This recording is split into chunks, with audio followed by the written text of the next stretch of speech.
ओहो के अरे बिहान बिहान आज फर्स्टमा हामी मर्निङमा निस्केका छौँ है। यहाँबाट हिमालको भ्यू पनि देख्न सक्नुहुन्छ तपाईँहरूले, माछापुच्छ्रे पनि देखिन्छ है। यो चाहिँ पोखराको यो के अरे अर्मला कोट भन्छ, विथ माई फ्रेन्ड्स है। हाम्रो साथीहरू नि छन्। नमस्ते पोखरा। हजुर कस्तो लागिरहेछ यता हेर्नुहोस् त। एकदम एकदम दामी। मनले पनि सानो दिइरहेको छु ब्लग। एकदम बस्नलाई पनि ठिकै छ है। अनि त्यसपछि गएर के भन्छन् यहाँको होमस्टे पनि छ है यहाँ। होमस्टे हो फाइनली। आजको हाम्रो डिनर होमस्टे हो। डुल्दैछौँ हामी।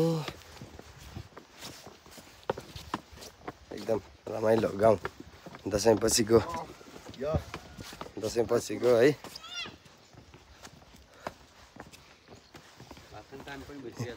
यहाँबाट चाहिँ तल पोखरा देख्न सक्नुहुन्छ। पोखरा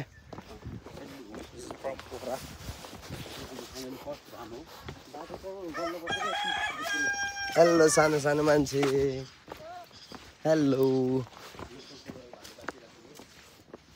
एकदम टक्क लाग्यो गाउँले पारामा दामी।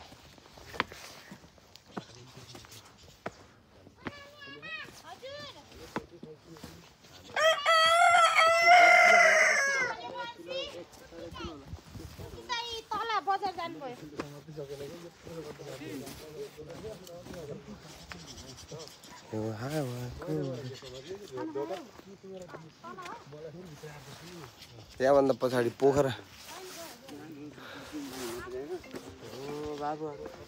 हामी यस्तो घुम्दै घुम्दै हजुर पर्यटन सामुदायिक होमस्टे पोखरा 16 पर्दो रहेछ। पोखराको 16 वडामा सिँढीको भर्याङ बाटो छ टक्क लाएर है।